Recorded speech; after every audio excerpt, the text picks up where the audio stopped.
और उलझ गया है, क्योंकि जिस सीमा हैदर का एक भी दिन किसी ना किसी न्यूज चैनल पर दिखे बिना नहीं चलता था, वो सीमा हैदर 48 घंटे से दिखाई नहीं दी। जिस सचिन से प्यार करने का दावा करके वो अपने 4 बच्चों के साथ बिना वीजा पाकिस्तान से भारत आ गई, वो सचिन भी सीमा की तरह ही गायब है। मतलब सीमा गायब, सचिन गायब, कहां चले गए किसी को पता नहीं चलता। लेकिन सीमा और सचिन का अचानक गायब हो जाना कई सवाल उठा रहा है। क्या सीमा नोएडा में सचिन के घर से कहीं और चली गई है?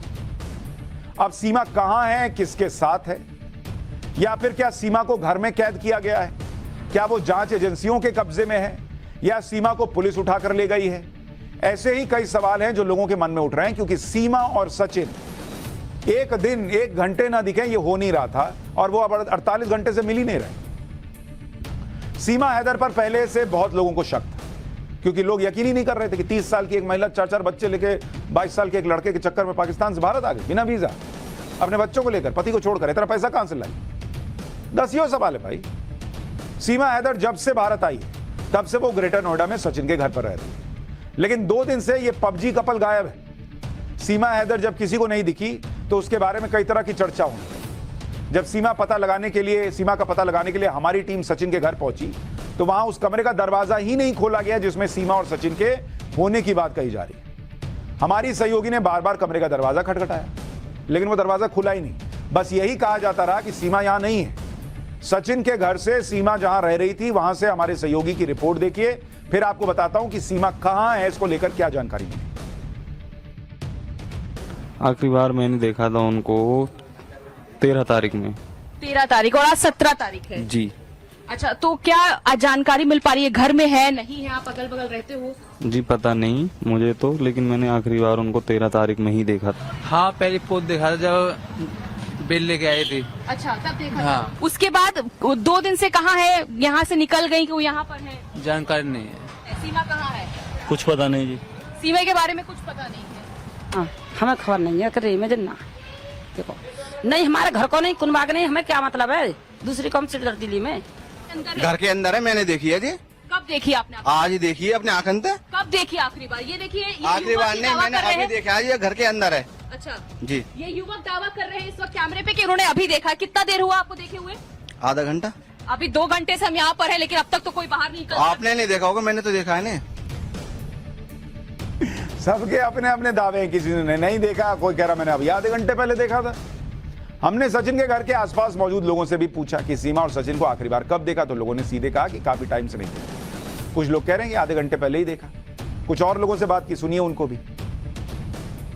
अच्छा चलिए आगे बढ़ते हैं। सचिन और सीमा के पड़ोसियों की बातें सुनने के बाद 2 बातें तो लग रही हैं कि हो सकती है। या तो सीमा हैदर और सचिन घर पर ही हैं और अंडरग्राउंड हो गए हैं, भाई एक आदमी कह ना रहा है कि आधे घंटे पहले देखा है, या फिर सीमा हैदर और सचिन कहीं और चले गए। सीमा और सचिन को पिछले काफी समय से लगातार मीडिया में कवरेज मिल रही। इसके अलावा सीमा हैदर से मिलने के लिए लोगों की भीड़ भी रोज आ रही थी। इसी से परेशान होकर हो सकता है कि सीमा और सचिन ने खुद को घर के अंदर बंद कर लिया, किसी से मिल ना रहे हो। लेकिन इतने पब्लिसिटी के भूखे दोनों लोग सीधा घर के अंदर बंद हो गए अचानक, ये लोगों को हजम नहीं हो रहा है। दूसरी बात यह हो सकती है कि जिस तरह से सीमा पर जांच एजेंसियों का शिकंजा कस रहा है, उससे घबराकर सीमा कहीं चली। हैदर के पाकिस्तान से भारत आने की कहानी में कई झोल हैं और इसी को लेकर जांच एजेंसियां सीमा हैदर की जांच कर रही। यूपी एटीएस ने भी सीमा हैदर की जांच शुरू कर दी। सीमा के भारत आने के रूट और नेटवर्क की जानकारी जुटाई जा रही। नेपाल में सीमा कहां कहां गई थी, उसकी जानकारी खुफिया विभाग को मिली भी है, बताया जा रहा है। होटल मालिक और मैनेजर से भी सीमा के बारे में जानकारी जुटाई जा रही है। यात्रा के दौरान सीमा ने जिन नंबर्स का इस्तेमाल किया उनकी भी जांच हो रही है। सीमा के साथ उसके पूरे परिवार की डिटेल खंगाली जा रही है। एटीएस भी सीमा के पुराने मोबाइल नंबर्स का पता लगाने की कोशिश कर रहा है। सबूत मिलने पर सीमा हैदर की जमानत खारिज कराई जा सकती है। जांच और पूछताछ के दौरान सीमा के फरार होने का भी शक पुलिस को है। यानी यूपी पुलिस और यूपी एटीएस को इस बात का भी अंदेशा है कि सीमा हैदर पूछताछ से बचने के लिए फरार हो सकती है। और पिछले 2 दिन से सीमा कहीं दिख भी नहीं रही। अब उसको शायद या तो लग रहा होगा कि इतना जासूस हो रहा है, कहीं मुझे अरेस्ट ही करके फिर से अंदर न डाल दें, जमानत खारिज न करा दें। सीमा के फरार होने की आशंका को देखते हुए पुलिस लगातार सीमा पर नजर भी बनाए हुए है और सीमा से पूछताछ भी कर रही है। कुछ लोग ये भी दावा कर रहे हैं सीमा पिछले 2 दिन से क्यों नहीं दिख रही है। इसके पीछे की एक थ्योरी ये भी चल रही है जिसके मुताबिक आज पुलिस की टीम सादी वर्दी में कहा जा रहा है कि सचिन के घर पहुंची थी। पुलिस की टीम फ्रंट दरवाजे से अंदर आई और पिछले दरवाजे से सीमा को लेकर चली गई, यह भी दावा किया जा रहा है। और कहा जा रहा है कि पुलिस सीमा से पूछताछ कर रही है। तो ये एक अलग थ्योरी आ गई, मतलब एक आ गई कि वो भाग गई है, एक है कि अंदर ही है, और तीसरा है कि पुलिस उसको ले गई है पूछताछ के लिए। यही बात अब सामने भी आ रही है कि पुलिस किसी सीक्रेट लोकेशन पर सीमा के साथ पूछताछ कर रही है। पुलिस और जांच एजेंसियों की पूछताछ में सीमा हैदर को अभी कई सवालों के जवाब देने हैं। सीमा ने अपनी कहानी में कई बार यह कहा कि उसके पास सारे दस्तावेज हैं और वो पुलिस ने उसके डॉक्यूमेंट जब्त कर लिए। लेकिन जिन सवालों के जवाब सीमा ने अभी तक नहीं दिए, भाई वो तो अभी भी हैं। जैसे सीमा और सचिन की बातचीत किन मोबाइल नंबर से होती थी, ये उसने बताया ही नहीं। भारत आने पर सीमा ने किस मोबाइल नंबर का इस्तेमाल किया, कराची से भारत तक पहुंचने में सीमा की मदद किसने की, पाकिस्तान में सीमा का पुराना मोबाइल नंबर क्या था, नेपाल में किसकी मदद से सीमा ने होटल बुक किया और वहां रुकी, सीमा के पास 6 पासपोर्ट क्यों थे जबकि उसके पास 5 पासपोर्ट होने चाहिए थे, भाई 4 बच्चे और एक वो, छठा पासपोर्ट क्या कर रहा था, पाकिस्तान से भारत आने के दौरान सीमा किन किन लोगों के संपर्क में आई। इन सवालों के जवाब सीमा ने अभी तक नहीं दिए और वो पिछले 2 दिन से गायब भी है। लेकिन सीमा ने सोशल मीडिया के जरिए अपना जवाब दिया है। आपको सीमा का सबसे लेटेस्ट वीडियो दिखाता हूं जिसमें सीमा अपने पाकिस्तानी जासूस होने और पाकिस्तान में कई बॉयफ्रेंड होने की बातों पर जवाब दे रही है। ये जो लास्ट उसका सबसे ताजा बयान देखने को आया था, उसके बाद से तो वो गायब ही है। सुनिए उसमें क्या।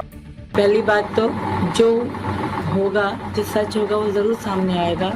दूसरी बात, जो इजाज़ की बात को बढ़ा चढ़ा के बोला जा रहा है, मेरे हैदर पति ज़रूर थे, मेरी मोहब्बत सचिन है और सचिन ही रहेंगे। इजाज़ मेरे भाई सम्मान था कि अगर तुम्हारी बहन तुम्हारे साथ फ़ोटो खिंचवाए और कोई दुनिया वाले उसको गलत कहें, क्या आप उसको मान लोगे? क्या वो सच होगा? वो मेरे भाई सम्मान था। हाँ, मैं उसके साथ 3 वीडियो बनाई थी साथ बैठे हुए, और सचिन के साथ वीडियो और उसके साथ वीडियो बनाई हुई, रील बनाई हुई में ज़मीन और आसमान का फ़र्क है। तो मैं उनको यही कहूँगी, इंसानियत की नज़र से देखें। ठीक है, जो जासूस हूँ या नहीं वो कानून कर रहा है। ये आखिरी वीडियो सीमा हैदर का बताया जा रहा है और इसके बाद से वो गायब है। सीमा हैदर का केस सिर्फ एक लव स्टोरी भर नहीं है। सीमा हैदर जब भारत में गिरफ्तार हुई थी तो उस पर गंभीर धाराओं में केस दर्ज हुए। इसके बारे में भी आपको जानना चाहिए। उस पर एक तो सेक्शन 14 लगा है फॉरेनर्स एक्ट का 1946 का, इसमें 7 साल तक की सजा हो सकती है। इसके अलावा आईपीसी की धारा 120B लगी हुई है जिसमें 2 साल तक की सजा हो सकती है। सीमा हैदर को कोर्ट से जब जमानत मिली थी तो उसकी कई शर्तें भी थी, जैसे बिना इजाजत वो देश नहीं छोड़ सकती, एड्रेस बदलने पर कोर्ट को सूचना देनी होगी। सीमा हैदर पर शक इसलिए भी ज्यादा है क्योंकि भारत में उसके खिलाफ जो एफआईआर दर्ज हुई थी उसके मुताबिक सीमा के पास 3 फर्जी आधार कार्ड, 2 खुद के पासपोर्ट, 4 बच्चों के passport, 4 mobile, 1 Pakistani SIM card, mobile से चैट डिलीट, 2 वीसीआर कैसेट, बच्चों के बर्थ सर्टिफिकेट, ये सब मिला। अब सीमा फिलहाल कहां है, किसके साथ है, ये किसी को नहीं पता। दूसरी तरफ पाकिस्तान में सीमा को लेकर मामला गर्माता जा रहा है। सीमा को पाकिस्तान से धमकियां मिलने का सिलसिला जारी है। पाकिस्तान के एक और डाकू ने सीमा को धमकी दी है कि अगर भारत ने सीमा को वापस नहीं दिया तो पाकिस्तान के हिंदुओं और मंदिरों को इसकी कीमत चुकानी होगी। सीमा हैदर का भारत में एक हिंदू के साथ रहना पाकिस्तान में लोगों को पसंद ही नहीं आ रहा। पाकिस्तान में इसका बदला लेने की शुरुआत हो गई।